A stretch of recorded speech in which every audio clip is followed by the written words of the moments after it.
எல்லா சேனலும் பண்ணல சொல்றதை கேளுங்க. ஏன் எல்லா சேனல் மேல நாங்க புகார் கொடுக்கல? எல்லா சேனலும் தானே செய்தி வந்தது, எல்லா சேனல்லையும் செய்தி வந்ததுல, ஏன் வேற சேனல் நான் சொல்லல? இந்த டிவிக்காக வந்து தொடர்ந்து பல வருஷமா ஒரு சைடு எடுத்து ஒரு அவதூறு பரப்புறதுலையும் வதந்தி பரப்புறதுலையும் சமூக பதற்றத்தை ஏற்படுத்துறதுலையும் குறியார்ந்து செயல்படுறாங்க. நாங்க இல்லைன்னு மறுத்தது பிறகும் திரும்ப வந்து மாட்டிக்கொண்ட வீசிக்கான செய்தியை போடுறாங்க. பைக் மோதியது, பைக்கின் மீது திருமாவளவன் கார் மோதியதுன்றாங்க. கார் மோதியதுங்கிறது என்ன செய்தி? அது மோதியதாக தெரிகிறதுன்னு வேணா சொல்லிருக்கலாம்ல, அப்படி சொல்லப்படுகிறதுன்னு சொல்லலாம்ல, அல்லது அந்த பையன் சொல்றான்னு சொல்லணும்ல. இவங்க எப்படி ஒரு முடிந்த முடிவுக்கு வராங்க, உறுதியான முடிவுக்கு? அடிப்பத்தாதான் சொல்லல, அதெல்லாம் தப்புங்க, அப்படிலாம் சொல்ல கிடையாது. அடிப்பத்தான் சொல்ல, 4 தட்டு தட்டினாங்க, அவ்வளவுதான். அது வந்து நான் வந்து வீடியோல தான் பார்த்து தெரிஞ்சுக்கிட்டேன், வண்டியில உட்காந்து நான் பார்க்கல. என் வண்டி நகர்ந்துருச்சு, அந்த மொத்த செகண்ட்ஸே பாருங்க, 30 செகண்ட் 40 செகண்ட் தான் நடந்திருக்கும். சுத்தி சூழ்ந்து நின்றுட்டாங்க வண்டிக்கு முன்னால. அங்க என்ன நடக்குதுன்னு தெரியாது, நான் உள்ள உட்காந்து இருக்கும்போது. அந்த மாதிரிலாம் நான் வந்து விட்டுட்டு ஒரு ஹால் கிடையாது, பிரச்சனை டக்குன்னு ஸ்பாட்ல இறங்கிடுவேன் நான். அது வந்து வேற டைமென்ஷன் சொல்றாங்க. அதாவது என்ன, ஒரு கட்சி தலைவருடைய அடங்கமருங்கிறதுக்கான முழக்கம் வேறுங்க. அது வந்து நான் கிட்டத்தட்ட 35 வருஷமா சொல்லிட்டு இருக்கிறேன், அவங்களுக்காக சொல்லல.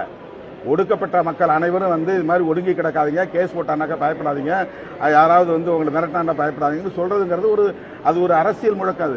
அது யாரும் ஒரு குறிப்பிட்ட சாதிக்கு எதிரானது இல்லை, ஒரு சமூகத்துக்கு எதிரானது கிடையாது.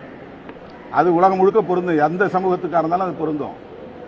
செங்கல்பட்டுல நீங்க என்ன சொன்னீங்கன்னா, அவர் வந்து எதுவாக இருந்தா நான் என்ன சொன்னா, அவங்க யாரும் திட்டமிட்டு அடிக்கல, அவன் முறைக்கிறான், திரும்ப முறைக்கிறான். எஸ்கார்ட் போலீஸ் வந்து சொல்றாங்கல்ல, தம்பி ஒதுங்க, என்ன ஒதுங்கி இருக்கலாம்ல, அதுக்கு அடுத்து இருக்கிற தம்பிங்கெல்லாம் ஒதுங்க சொல்றாங்கல்ல, ஒதுங்கலாம். அப்ப என்ன நோக்கம்? வண்டி மோதி கீழே விழல, இல்ல வண்டி மோதி ஒரு ஏதாவது ஸ்கிராட்ச் இருக்கா காட்டுங்க, ஒரு டெஸ்ட் எடுங்க. இந்த வண்டி அந்த வண்டி மோதுனுங்கிறதுக்கு ஏதாவது பெயிண்ட் ஒட்டி இருக்கும்ல. எந்த இன்வெஸ்டிகேஷன் நடக்காத போது வண்டி மோதிதுன்னு ஏன் சொல்லணும்? அப்ப ஒரு சமூக பதற்றத்தை உருவாக்குறதுக்கு முயற்சிக்கிறாங்கல்ல, அந்த டிவி மட்டும்தானே அதை செய்யுது. திரும்ப செய்யறாங்களா? மறுபடியும் ஒரே ஆள் போய் அவங்கள்ட்ட பேட்டி எடுக்கிறது, இவங்கள்ட்ட பேட்டி எடுக்கிறது, ஒரு 3-4 பேர்ட்ட பேட்டி எடுத்து அது அவங்க வந்து சமூகத்தெல்லாம் பேர சொல்லி திருமாவளவன் அடிக்க சொன்னாரும் பேட்டி வாங்கி போடுறாங்க. இது உண்மை. அப்ப இதெல்லாம் நீங்க ஒத்துக்கிறீங்களா? இதுதான் அவங்க ஊடக அறமா? இது உண்மையை திரிக்கிறது தான் ஊடக அறமா? அது ஒரு நேர்மை வேண்டாமா ஊடகத்துக்கு? ஒன் சைடு எடுத்து செய்வாங்க, அவதூறு பரப்புவாங்க, வதந்தியை பரப்புவாங்க, சமூக பதற்றத்தை பரப்புவாங்க. அதையெல்லாம் ஊடக சங்கங்கள் வந்து அங்கீகரிக்குது. அப்போ நான் ஊடகவியலாளர் பக்கம் நிற்கிறவன் தான். ஊடகவியலாளருக்காக எத்தனை முறை நான் போய் களத்தில் நின்றுக்கிறேன். என்றைக்கு நிற்பேன், இன்னைக்கு நிற்பேன், நாளைக்கு நிற்பேன், அது வேற விஷயம். ஆனா ஒன் சைடு எடுத்து வேலை செய்யக்கூடிய ஊடகங்களை நீங்க எப்படி வந்து அங்கீகரிக்கிறீங்க?